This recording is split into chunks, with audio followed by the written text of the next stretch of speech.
حضرت عبداللہ ابن عباس رضی اللہ تعالیٰ عنہ سرکار روایت کو نقل فرماتے ہیں کہ رسول اکرم نور مجسم رحمت دو عالم صلی اللہ علیہ وسلم سرکار کے ساتھ جیار غار سیدنا صدیق اکبر پاک جب غار اخثور کے اندر تشریف فرما تھے، یہ دونوں نورانی گلدستہ وہاں پر جلوہ گر تھے، تو جناب سیدنا صدیق اکبر پاک کو جب پیاس نے ستایا اور پریشان کیا تو جناب سیدنا صدیق اکبر پاک نے بارگاہ مصطفی کے اندر عرض و گزار کی، یا رسول اللہ صلی اللہ علیہ وسلم، مجھے پیاس ستا رہی ہے اور پریشان کر رہی ہے،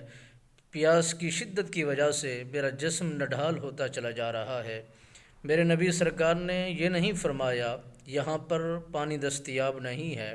پانی یہاں پر موجود نہیں ہے، ہم کچھ کر نہیں سکتے، بلکہ رسول اللہ صلی اللہ علیہ وسلم سرکار نے فرمایا، اے میرے دوست، اے میرے ساتھی، اے میرے ساتھ سفر کرنے والے، میرے یار، میرے منٹھار، آپ فکر نہ کریں، آپ اسی غار کے اندر کچھ آگے تشریف لے جائیں، وہاں سے پانی پی کر کے واپس لوٹ آئیں۔ تو رسول اللہ کے غلام سیدنا صدیق اکبر پاک فرماتے ہیں، میں اس غار کے اندر فرمان مصطفی کے مطابق میں آگے کی طرف رواں دواں ہوا۔ جب میں وہاں پر تھوڑا سا سفر کرنے کے بعد ایک نہر کو دیکھا جو اتنا سفید ہے، دودھ سے زیادہ سفید ہے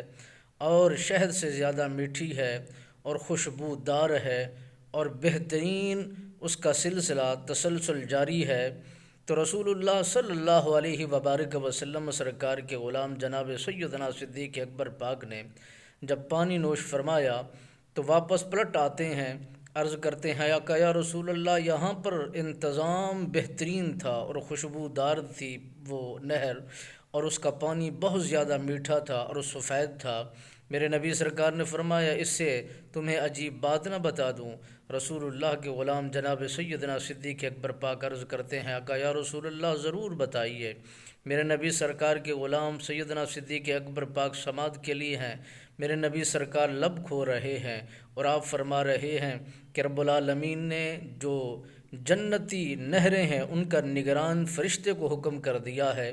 کہ جو جنت کی نہریں ہیں ان کا تعلق اور ان کا اس نہر کو غار ثور تک اس کا راستہ بنا دیا جائے، اس نہر کو غار ثور تک پہنچا دیا جائے، تاکہ میرا صدیق اس سے سیراب ہو سکے اور اس کی پیاس کی شدت ختم ہو سکے۔ جب سیدنا صدیق اکبر پاک نے جب یہ بات سنی تو آپ مسکرائے، عرض کرتے ہیں، اللہ کے حضور، میرا مرتبہ و شان اتنا میرے خالق نے بلند کیا ہے۔ میرے نبی سرکار نے فرمایا، میرے خالق کے نزدیک تیرا مرتبہ، شان، عزت، وقار اس سے بھی کئی گنا زیادہ بلند ہے۔